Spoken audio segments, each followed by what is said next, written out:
ఓం నమో నారాయణాయ. వారాహి అమ్మకు నమస్కారం చేసుకుంటూ అమ్మవారి దయ ఆమె చల్లని చూపులు మనందరిపై ఉండాలి అని చెప్పి మనస్ఫూర్తిగా కోరుకుంటూ ఈ రోజుటి వీడియో స్టార్ట్ చేస్తున్నాను ఫ్రెండ్స్. ఇక ఈరోజు వీడియోలో మనం చూడబోయేది ఏంటి అంటే అమ్మవారి వాగ్దానం. ఆ వారాహి అమ్మ తన వాగ్దానంగా మనకు ఏం అందిస్తున్నారు అంటే, బిడ్డ, ఏప్రిల్ 7వ తేదీన మంగళవారం, పైగా పంచమి, నాకు ఎంతో ఇష్టమైనటువంటి ఈ రోజున నువ్వు అడిగిన కోరిక ఖచ్చితంగా నేను నెరవేరుస్తానమ్మా. ఈ సందేశం ఈరోజు నీకు అందజేయడానికే వచ్చానమ్మా. తప్పకుండా ఈ సందేశాన్ని నువ్వు విని దీని అర్థం పరమార్థం ఏంటి అంటే నువ్వు తెలుసుకోవాలని చెప్పే ఈ అమ్మవారి సందేశాన్ని నీకు అందిస్తున్నాను. ఈరోజు వారాహి అమ్మ సందేశం వినే ముందుగా ఒక్కసారి మన ఛానల్ని ఫస్ట్ టైం చూస్తూ ఉన్నట్లయితే ప్లీజ్ సబ్స్క్రైబ్ చేసుకోండి ఫ్రెండ్స్. వీడియో నచ్చితే కనుక లైక్ చేసి సపోర్ట్ చేయండి. ఇక వీడియోలోకి వెళ్ళబోయే ముందుగా ఒక్కసారి, జ్యోతిష్యంలో గొప్ప అనుభవం కలిగినటువంటి గురూజీ సుబ్రహ్మణ్యం రాజు గారు శ్రీ వారాహి అమ్మవారి ఆశీస్సులతో జ్యోతిష్యం చెప్తున్నారు. ఈ గురువుగారు చెప్పింది చెప్పినట్లుగా జరుగుతుందండి. Contact number 7075662225. భార్యాభర్తల మధ్య గొడవలు, విదేశీ ప్రయాణం ఆలస్యం అవటం, ప్రేమ పెళ్లి, సంతానం లేకపోవటం, కోర్టు సమస్యలు, గృహము మరియు కుటుంబ సమస్యలు, ధనం నిలకడగా లేకపోవటం, నమ్మిన వ్యక్తి మోసం చేయటం, స్త్రీలకు పురుషులకు సంబంధించిన గుప్త సమస్యలు ఎటువంటివైనా రోజుల్లో పరిష్కారం చేయబడును. మీరు ఎంతోమంది దగ్గర జ్యోతిష్యం మరియు పరిష్కారాలు చేయించుకొని నిరాశ చెంది ఉన్నట్లయితే ఒక్కసారి ఆదికొండ దేవతలైన కోయరాజు గారికి కాల్ చేయండి. కోయ గురూజీ గారు కొండదేవత పూజారి సుబ్రహ్మణ్యం రాజు గారు. Contact number 7075662225. మా జీవితంలో కూడా ఎన్నో మార్పులు జరిగాయండి, కాబట్టే నమ్మకంగా చెప్తున్నాను. జై వారాహి అమ్మ. ఈరోజు ఈ సందేశం ద్వారా నువ్వు తెలుసుకోవాలనుకుంటున్న విషయాన్ని నా ద్వారా ఈరోజు నేను చెప్పాలనుకుంటున్న మాట తప్పకుండా ఇది కేవలం నీకోసం మాత్రమేనమ్మా. విను. ఈ సందేశం సాక్షాత్తు వారాహి అమ్మ యొక్క పిలుపుగా భావించు. వారాహి అమ్మ ఏదైనా చెప్తుంది అంటే అది ఖచ్చితంగా మన మంచికే, మన క్షేమం కోసమే, మన తలరాతను మార్చడానికే అని మనం మనస్ఫూర్తిగా నమ్మాలి. మీ మనసులో ఉన్నటువంటి అగాధాన్ని ఎవ్వరికీ చెప్పుకోలేక కనీసం నీ ప్రాణ స్నేహితులకు సైతం లేదా నీ అత్యంత స్నేహితులకు కూడా నువ్వు పంచుకోలేనటువంటి కొన్ని కోరికలు కావచ్చు, సమస్యలు కావచ్చు, నీ గుండెలో ఒక తీరనటువంటి భారమైన ఒక నిరంతర ప్రశ్నైనా, నిన్ను అన్ని రకాలుగా బాధ పెడుతున్న ఒక ఏదైనా సరే ఒక తెలియనటువంటి బాధ గురించి కానీ నిన్ను వేధిస్తున్నది కదూ. నా బాధలు ఎవ్వరికీ అర్థం కావా, నేను ఇలానే మిగిలిపోవాలా, నా జీవితం ఇంతేనా అని నువ్వు పడుతున్నటువంటి ఆందోళన అంతా నాకు తెలుసమ్మా. లోకం నిన్ను అర్థం చేసుకోవటం లేదని, నీ త్యాగాన్ని గుర్తించడం లేదని, నీవు ఏమి కుమిలిపోతున్నావో అవసరం లేదు. నీ తల్లిగా నీ యొక్క సర్వస్వమైన ఉన్నటువంటి ఈ వారాహి అమ్మని నీ భారమంతా కూడా మోయవచ్చు. నీ మౌనంలో ఉన్నటువంటి వేల అర్థాలన్నీ కూడా, నీ కన్నీటి వెనుక ఉన్నటువంటి సుదీర్ఘమైనటువంటి బాధ కూడా నాకు తెలుసు. నేను నీ పక్కనే ఉండి నీ కన్నీళ్లను తుడుస్తూ ఉంటాను. అయితే నువ్వు గమనించాలి, చాలా కాలంగా నువ్వు ఒక అద్భుతం కోసం, ఒక మలుపు కోసం నిరంతరం కూడా కళ్ళల్లో ప్రాణాలు పెట్టుకొని చూస్తూ ఉన్నావు కదా. ప్రతి హృదయం ఒక ఆశతో మేలుకుంటూ ఉంది, ప్రతి రాత్రి నిరాశతో నిద్రపోతూ ఉంటున్నావు.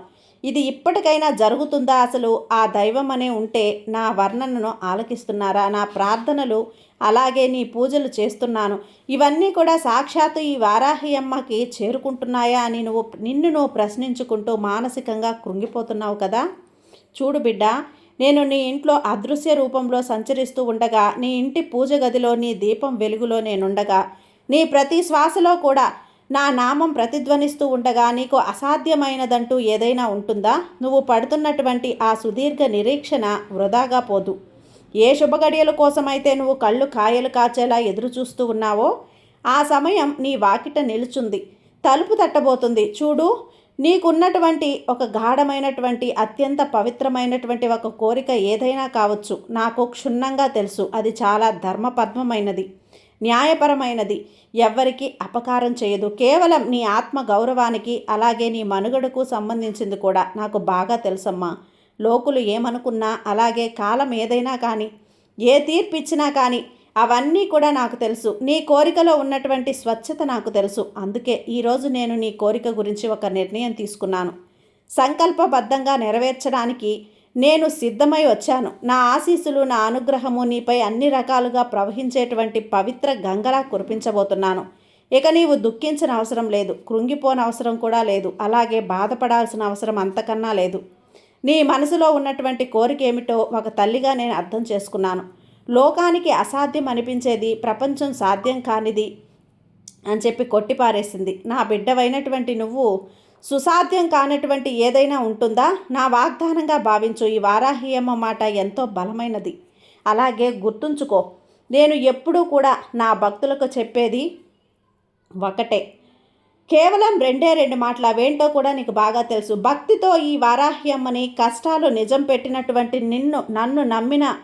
నన్ను నమ్మినప్పటి నుంచి కూడా వాళ్ళందరికీ కూడా నాకు సర్వం చూపించినటువంటి అమితమైనటువంటి ఓర్పు, ఇవన్నీ కూడా నా దివ్య దృష్టిలో చాలా ఉండి ఉన్నాయమ్మా. నువ్వు ఎదుర్కొనేటువంటి ప్రతి అగ్ని పరీక్షలోనూ నువ్వు ధైర్యంగా నిలబడి ఉన్నావని నాకు తెలుసు. ఒక్కొక్కసారి నీకు నాపై కోపం వచ్చినప్పటికీ కూడా మళ్ళా నా పాదాలపై నువ్వు ఆశ్రయిస్తావు. నా దగ్గర నా ఒళ్ళో వాలి, తల్లి నాకు ఈ కష్టం వచ్చింది, నా దగ్గర నువ్వు ఒక అద్భుతమైనటువంటి ప్రతిఫలం ఇచ్చేటువంటి కాలం వచ్చిందమ్మా నీకు.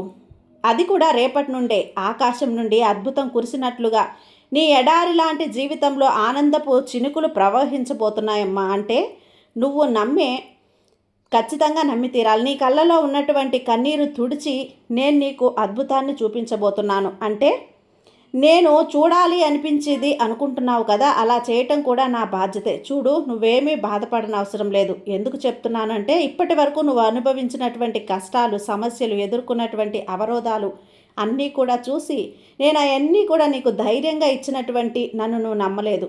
నిన్ను తక్కువ చేసినటువంటి శత్రువులు నీ విజయాన్ని చూసి నివ్వెరపోతారు. అలాగే వారు నీ కాళ్ళ దగ్గరికి వచ్చి క్షమాపణ కూడా అడుగుతారు. నీ చుట్టూ ఉన్నటువంటి కటిక చీకటిని నా జ్ఞానజ్యోతిలో ఇప్పుడే ఈ క్షణమే పారద్రోలాను. ఆ వెలుగు అనేది నీ జీవితాన్ని తప్పకుండా ఆనందమయం చేస్తుంది. ఎవరు నన్ను ప్రేమించడం లేదు, అందరూ కూడా నన్ను అవసరం తీరిపోయాక నన్ను విడిచిపెట్టేస్తున్నారు. అలాగే నేను ఈ ప్రపంచంలో ఒంటరిని అని చెప్పి నువ్వు అర్ధరాత్రుల వేళ ఒంటరిగా ఇడిచినటువంటి క్షణాలు ఎన్నో ఉన్నాయి. కానీ చూడు తల్లి, నీ పక్కన నీడలా నేనుంటున్నాను. నువ్వు మాత్రం మర్చిపోతున్నావు తల్లి. నీ చెయ్యి పట్టుకొని మరి ప్రతి అడుగులో కూడా నేను నీ ప్రతి కష్టమైనటువంటి మలుపులో కూడా నిన్ను ఎక్కడా కూడా పడకుండా నడిపిస్తూ ఉన్నాను. కళ్ళు మూసుకొని ఒక్కసారి నన్ను ఆర్తిగా తలుచుకో, అమ్మా వారాహి అమ్మా అని. నా కుంకుమని, అలాగే నా యొక్క కుంకుమ సువాసన, నా అభయహస్తం, చల్లని స్పర్శ నీకు స్పష్టంగా అనుభవంలోకి తప్పకుండా వస్తుంది. నేను నీ తల్లిని, అలాగే నీవు నా బిడ్డవి. ఒక బంధం అనేది ఎన్నటికీ కానే కాదమ్మా, కొన్ని జన్మల నుండి వస్తున్నటువంటి పవిత్ర అనుబంధం. ఇక నీ ఒంటరితనాన్ని, అలాగే నా ప్రేమతో నేను పూర్తిగా నింపేయబోతున్నాను. కాబట్టి సంశయం అనేది మనిషిని బలహీనపరుస్తుంది. సగం విజయాన్ని నుండి నువ్వు దూరం కూడా చేస్తున్నావు తల్లి. కాబట్టి అనుమానించవద్దు.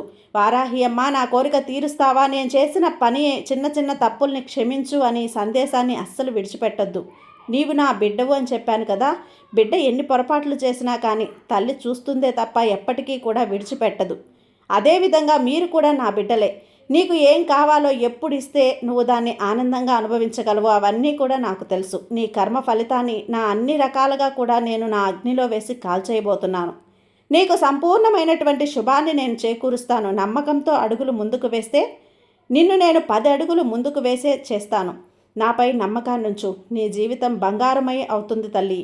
గతంలో నువ్వు పడినటువంటి అవమానాలు, నీ సుఖాన్ని త్యాగం చేసి ఇతరుల ముఖంలో నువ్వు పడాని చూడాలని చూసినటువంటి సహాయం ఏది కూడా వృధాగా పోదు. నీ కంటి నుండి రాలినటువంటి ప్రతి కన్నీటి చుక్కను నేను నా కమండలంలో నేను జాగ్రత్తగా దాచి ఉంచాను తల్లి. ఇప్పుడు నీ రహస్య కోరికలు నెరవేర్చడానికి బలమైనటువంటి నీ మంచితనమే ఈ లోకం గుర్తించలేకపోతుంది. చూడమ్మా, నేను ఏమాత్రం కూడా నిన్ను నిరంతరం చేస్తూనే ఉన్నాను. అలా చేస్తూ వస్తున్నాను, గమనిస్తూనే వస్తున్నాను. ఆ మంచితనమే నిన్ను అన్ని ఆపదల నుంచి కూడా, రాబోయేటువంటి గండాల నుండి కూడా రక్షించబోతుంది. నీ నీతి, నిజాయితీ నీకు రక్షణగా నిలవబోతున్నాయి. గొప్ప ప్రతిఫలం అనేది పొందే రోజు రేపటి నుండే మొదలవబోతుందమ్మా. చూడు, నా కార్య విధానం అనేది నీ చిన్న బుద్ధికి అందకపోవచ్చు. ఒక్కసారి నేను నీకు కష్టం ఇచ్చినా అది నీకు భవిష్యత్తులో వచ్చే పెద్ద ప్రమాదం తప్పించడానికే. కానీ ఇక నుంచి ఏది చేయటానికి కాదని గ్రహించు. ఇప్పుడు నీకు కలిగే ఈ అద్భుతం కూడా నా దివ్యలలో ఒక ప్రధానమైనటువంటి భాగమే అని గుర్తుంచుకో. నేను అనుకుంటే ఆడని కూడా పూలతో నింపగలను. నువ్వెంత సముద్రం ఒక క్షణంలో శాంతింపచేయగలను. నీ చిన్న కోరికలు తెలిసినవి నాకొక లెక్క చెప్పు. కాదు, కేవలం నీ విశ్వాసాన్ని, నీ నమ్మకాన్ని, నీ భక్తిని, నీ సహనాన్ని నేను పరీక్షిస్తూ వస్తున్నాను. ఇది మాత్రమే గుర్తుంచుకో. అంతే. ఈ మాయను అర్థం చేసుకునేది కొంచెం కష్టం. కానీ నా ప్రేమను పొందటం అనేది నీకు పరిస్థితులను బట్టి నీకు అర్థమవుతుంది తల్లి. లోకం నిన్ను వేలెత్తి చూపిస్తుందని భయపడొద్దు, బాధపడొద్దు. సింహం వడే అడుగులు ముందుకు వేయి. నేను కూడా నీకు తోడుగా ఉన్నాను కదా. నేనున్నాను అనేటువంటి సత్యాన్ని, ఈ విషయాన్ని ఒక్క క్షణం కూడా నువ్వు విడిచిపెట్టకు. కొండల వంటి కష్టాన్నైనా నా కృపా విషయంతో దూది పింజల్లా ఎగరవేస్తాను. కాబట్టి నీ కోరికలు నేను ఎప్పుడూ కూడా నెరవేరుస్తూ ఉంటాను. కానీ కొంచెం ఆలస్యం అవుతుంది అంతే. సమయం పడుతుంది. ఇది నా ఆశీస్సులు ఉన్న చోట అపజయం అనేది రానే రాదు. ప్రపంచం మొత్తం నిన్ను విమర్శించిన నేను మాత్రం నీ పక్షాన ఉండి నీకు వచ్చే నష్టం అనేది ఏదీ ఉండదు తల్లి. మరి ధైర్యమే నీ ఆయుధం. ఈ వారాహి అమ్మ నామమే నీకు కవచం. కాబట్టి ఈ విషయాలన్నీ మర్చిపోకు తల్లి. ఏది ఏమైనా సరే నీ మనసును నువ్వు జాగ్రత్తగా బలహీనపరచుకోకుండా ఎప్పటికప్పుడు నీ మనసులో ఉన్నటువంటి బాధను, భారాన్ని పక్కన పెట్టి అతి ఆలోచనలన్నింటినీ కూడా పక్కన పెట్టు. ఇక నీ ఆయుధం అనేది నేనే. ఈ వారాహి అమ్మ నామమే నీకు ఎప్పుడూ కూడా రక్షణ కవచం. ఈ క్షణం నుండి నీ మనసులో ఉన్నటువంటి ఆందోళన, రేపటి నుంచి ఆలోచించిన అనవసరమైనటువంటి భయాన్ని బయటకు పంపించే. ప్రశాంతంగా దీర్ఘ శ్వాసం తీసుకో. అలాగే నీ సమస్య యొక్క పరిష్కారం అనేది ఇక్కడ నా బాధ్యతని చెప్పాను కదా. కాబట్టి నువ్వు భారంగా మోసినటువంటి కోరికలను సైతం, తీరనటువంటి వేదనను సైతం నా పాదాల దగ్గర విడిచిపెట్టు. మనస్ఫూర్తిగా ఒక నమస్కారం చేసుకో. ఇలా అనుకో, నీకు ప్రశాంతంగా, నిశ్చింతగా, తప్పకుండా పరమానందాన్ని ప్రసాదిస్తానని.